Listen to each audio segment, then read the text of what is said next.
So here are the three main areas that we've sort of covered already in our talk about the journey of this lovely teacher. There's three main areas that are going to need your focus. And as I say, we're all different. One will be easy for one person, and that same one will be a challenge for someone else. But they are the three main areas that any belly dance teacher needs. And the first one, of course, is the what. What do I teach? When? And how? I know how to dance. I've been dancing for years. But how on earth do I explain the detail to a brand new student, especially the new ones? The beginners are the most sensitive ones. You can lose them like that. Self-doubt comes in and fear and all sorts of things. So the beginner students, they're like the seedlings. They're like the seedling phase. They're so sensitive and they need spoon-feeding instruction. Every move, every muscle, every bone, weight shift from here to there at this point. What comes under, loosely speaking, teaching method and curriculum? Teaching method and curriculum. Teaching method and curriculum is, if you're starting on your journey, it's really a very big subject because across the board, as belly dance evolved organically and was taught organically and handed down, a lack of curriculum was just the way it went. It's just, okay, I'm going to teach one movement and then I'll teach another, and they don't necessarily connect in any logical way. Today I'm going to do shimmies, and today, next day. You know, there's a lot of that. You may have been taught that way, but it is not a way that supports the student, and it is not a way that is conducive to the learning curve of the student or your ability as a teacher to retain your beginners and move them on to beyond beginners and intermediate, which is of course what you want to do, not only for the joy factor of seeing them grow, but also for your business in a very pragmatic way as well. Teaching method and curriculum.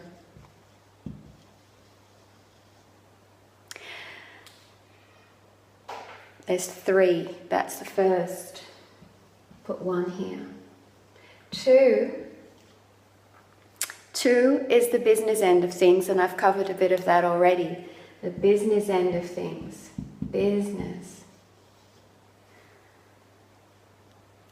As we start to offer any service in society, we run a business.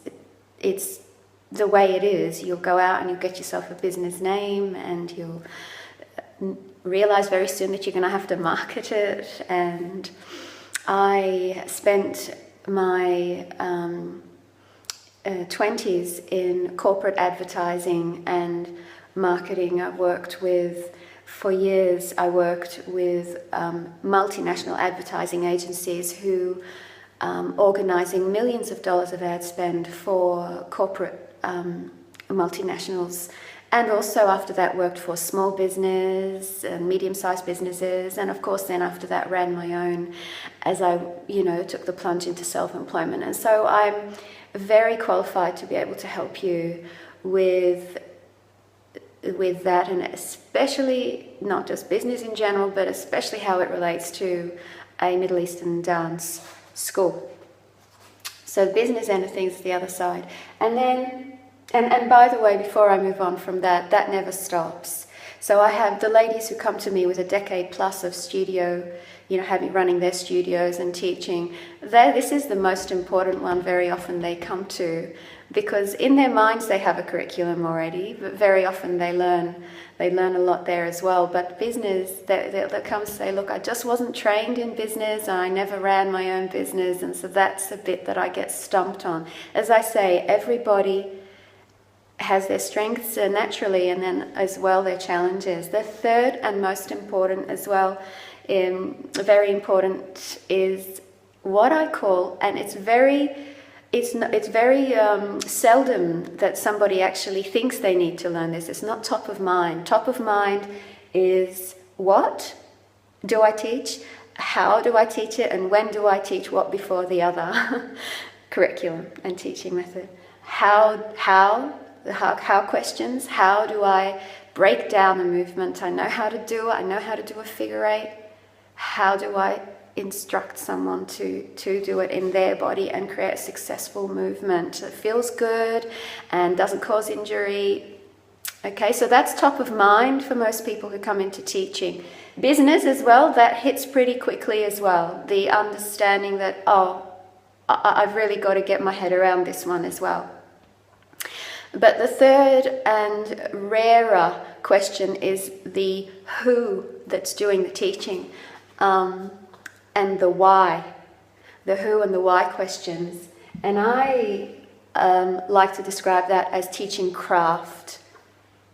The craft of teaching. Anybody who makes and creates something beautiful is known as a craftsperson. And they hone their craft over years. When you are standing in front of a classroom and these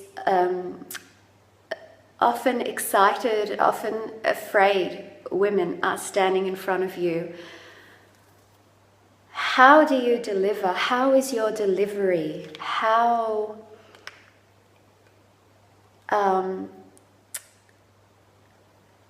do you manage challenges that arise? Where are you coming from when you say something? What is your heart that you've brought into the classroom? Did you leave your ego at the door, or is it running you as you teach? Who is doing the teaching? The who in the teaching and the why. Your intention. Have you just started a belly dance school because you've been belly dancing for a while and you thought, I might be able to make some money on the side?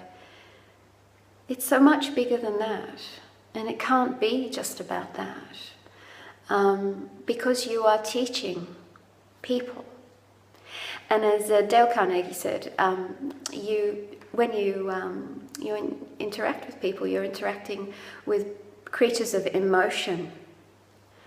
And a lot of the time teachers can forget that because they're so busy trying to do the what and the how of the mechanics of the movement. After all, that you're a dance teacher.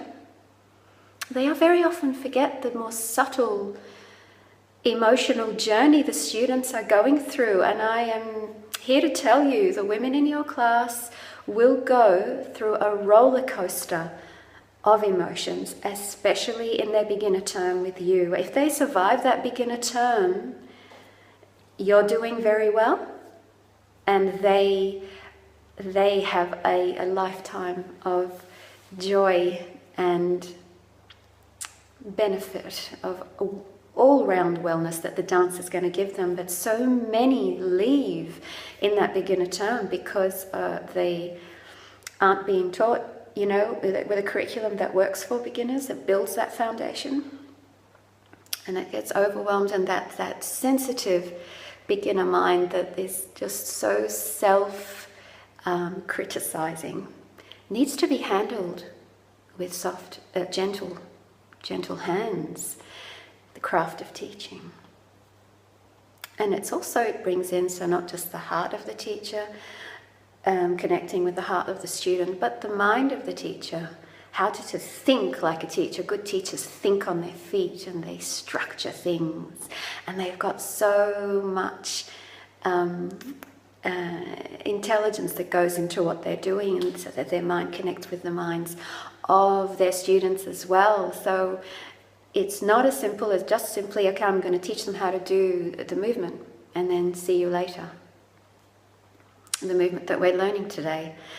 You want what you're teaching to work as a holistic program, and there's got to be a reason why you're teaching something today, not last week and not the next week.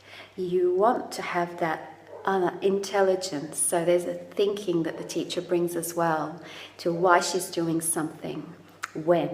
I'm going to teach you how to run your teaching for passion, professionalism, and profit.